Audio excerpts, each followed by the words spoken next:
मंडळी, झी मराठीवरील चला हवा योद्धा हा कार्यक्रम लवकरच प्रेक्षकांचा निरोप घेणार आहे।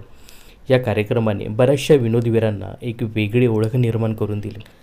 तर या कार्यक्रमाचा लेखक, निवेदक, दिग्दर्शक निलेश साबळे याने काही दिवसापूर्वीच या मालिकेतून एक्झिट घेतली आहे। तर आता या मालिकेतील प्रसिद्ध अभिनेता कुशल बद्रिगेने सुद्धा या कार्यक्रमासाठी झी मराठीचे आभार मानले आहेत। याचा एक व्हिडिओ त्यांनी सोशल मीडियावर शेअर केला आहे। प्रिय झी मराठी, तशी आपली मैत्री हसाचा कटफू पासूनची, पण ती सर्वार्थाने फुलली या 10 वर्षात। लहानपणी आभाळात उडणारं विमान पाहिलं की वाटायचं मी सुद्धा कधीतरी त्यात बसेन, पण आता कधी एकदा या विमानातून उतरेन असं वाटेपर्यंत तुम्ही विमान प्रवास घडवले।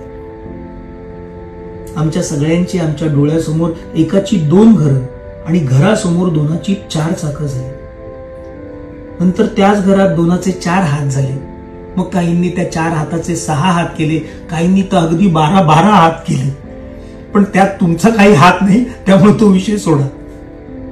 तुमच्यामुळे आईच्या डोळ्यात बऱ्याचदा अभिमानाने पाणी दाटून आले, त्याची किंमत मोजता न येणारी। आईच्या पापण्यांच्या शिंपल्यात नंतर त्या पाण्याचे मोती झाले, त्याची मात्र किंमत डॉक्टरांकडे मोजावी लागली। पण ते जाऊ द्या। कामाचं प्रेशर आणि लोकांच्या प्रेमाचा गोडवा दोन्हीही रक्तात उतरल्यामुळे ब्लड प्रेशर आणि शुगर यांच्याशी आता रक्ताचं नातं जोडलं गेलं। या कार्यक्रमाने जसं जग फिरवलं तसं आपल्या आजूबाजूचं जग ओळखायलाही शिकवलं। कोणाचा का कोंबडा आरवेना, दिवस उगवल्याशी मतलब असणारी मतलबी माणसं आणि आपल्याच आरवण्याने दिवस उगवला म्हणणारे कोंबडे सुद्धा पाहिले। उगवत्या सूर्याला सलाम ठोकणाऱ्यांच्या दुनियेत रात्रीच्या अंधारात ऊब देणाऱ्या घराची किंमत कळली। आणि एक गोष्ट कळली, पेरलेलं आनंदाचं बीज हे एखाद्या वटवृक्षासारखं असतं, त्याच्या पारंब्यांमधूनही आनंदाचंच झाड उगवतं।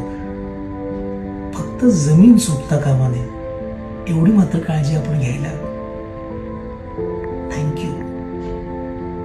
थँक्यू झी मराठी। कुशल बद्रिगेसह अनेक कलाकारांना झी मराठीवरील चला हवा योद्धा या कार्यक्रमाने एक वेगळी ओळख निर्माण करून दिली। आता हा कार्यक्रम 10 वर्षांनी प्रेक्षकांचा निरोप घेणार आहे। तर चला हवा योद्धा या कार्यक्रमाविषयी आणि कुशलने सादर केलेल्या या आभारपत्राविषयी तुमचं काय मत आहे हे कमेंट्स करून नक्की सांगा। मनोरंजन क्षेत्रातील अशाच फिल्मी अपडेट्स जाणून घेण्यासाठी चॅनलला सबस्क्राईब आणि फॉलो करायला विसरू नका।